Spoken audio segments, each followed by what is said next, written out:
If you're happy and you know it, shout hooray. Hooray! If you're happy and you know it, shout hooray. Hooray! If you're happy and you know it, then your face will surely show it. If you're happy and you know it, shout hooray. Hooray! If you're happy and you know it, do all three. Hooray! If you're happy and you know it, do all three. Hooray! If you're happy and you know it, then your face will surely show it. If you're happy and you know it, do all three. Hooray! I am annoyed with the system of this thing that we call work-life balance. It seems that we've gotten so caught up in the circle of work life that we have forgotten to play. We go to work, and then we come home to work. Our mental health is suffering, our bodies are suffering, our families are suffering. It seems that we are in work mode way more than we are in relaxation mode. And that, to me, is a problem. This mindset is killing us. Let's change this scenario. When my grandmother was alive, my family would meet at my mother's home for Taco Tuesday dinner night. Each evening would be filled with laughter and some type of shenanigans induced by play.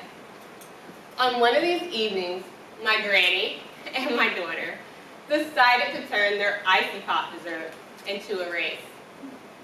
Granny and my daughter cut open their icy pop, and the race began. They started gulping down their icy pop to see who would finish the race the fastest.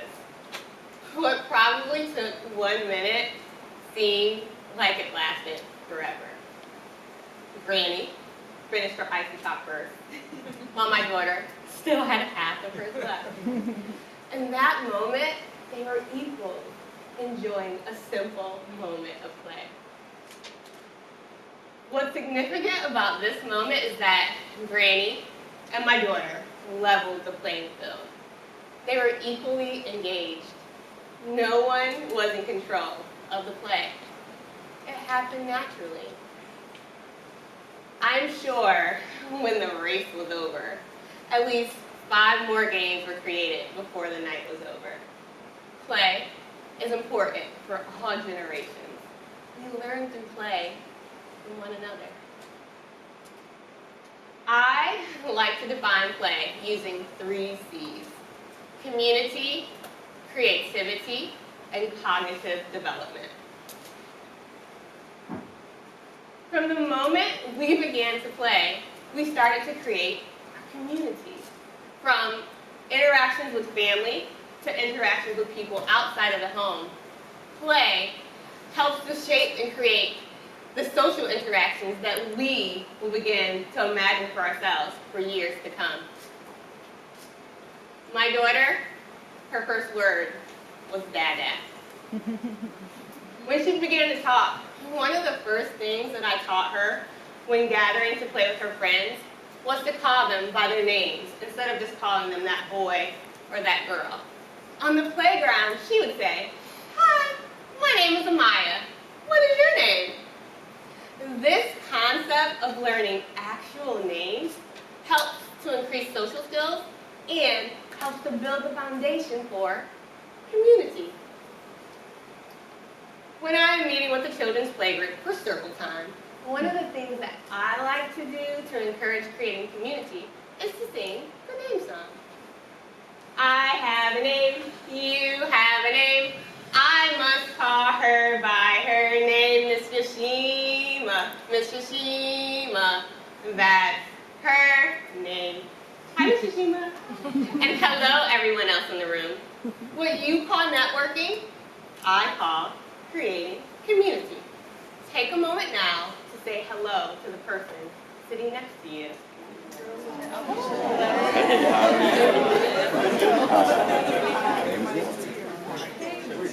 People are naturally creative.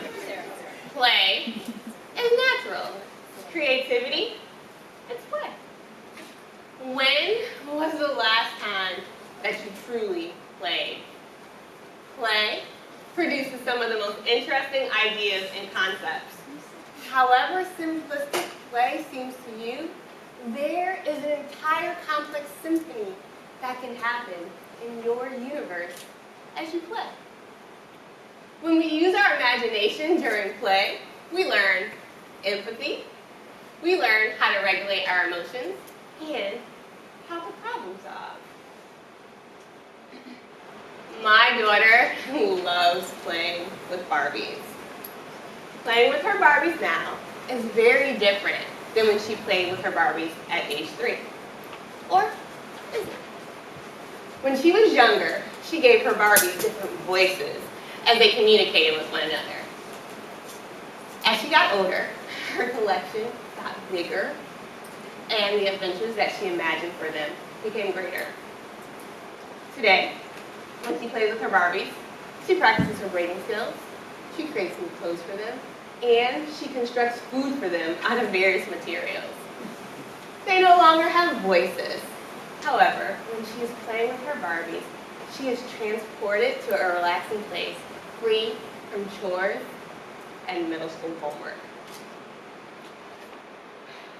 When was the last time that you truly gave yourself the freedom to be creative? Think about it. Ask yourself the question now. Did you complete a project at work? Did you create a new recipe for your family to try at home? Did you construct that thing at home that you've been wanting to construct forever? Don't remember? Ask yourself, how can I live more creatively? Cognitive skill development involves the progressive building of things such as attention, memory, and thinking. Although some cognitive skills are related to our genetic makeup, most cognitive skills can be learned.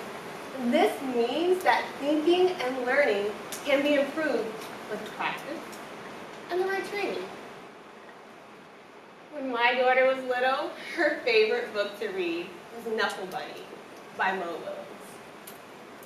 My husband and I would read that book to her every day, sometimes 5 times in one day. When we weren't reading Knuckle Bunny to her, she was reading Knuckle Bunny to us. Her reading started as her telling us what she remembered us reading to her in the book, and eventually her identifying actual words in that book. By pre-K, she was reading that entire book. By 1st grade, she was reading chapter books about Junie B. Jones. In 5th grade, she was reading the Kingdom Keeper series. And now, in middle school, it takes her only 1 week to read an entire chapter book. My kid loves to read. Learning should never end. When choosing to learn more, it is important to learn about things that excite you. Of course, in adulthood, we tend to learn more so we can increase our cash flow. But please don't forget to focus on fun for learning too. Any form of learning helps to expand your mental capacity, thereby increasing your overall net worth. There are many different ways to play. Some of my favorite ways are going to the House of the Mouse, listening to TED Talks, learning about metaphysics, and traveling. When I am not playing, I am dreaming of ways to connect my work life more with play. Focusing on play allows me to be mindful and to stress less as I focus on my personal and my professional goals. What are some of your favorite ways to play? Ask yourself now, what are some of my favorite ways to play? Do you have a hobby? Do you like to collect things? Do you like learning about new things? What do you do to stay physically active? Believe it or not, that's play. All of these things are examples of how play is fostered through the 3 C's of play: community, creativity, and cognitive development. Remember, play shapes perspectives on our community. Play helps to foster creativity. And play connects our cognitive development with our emotions. My hope is that you have been able to connect my personal stories with your own personal stories, and that you can begin to focus on play as you navigate through your own work-life balance. In everything, I hope you remember the importance of play. Thank you.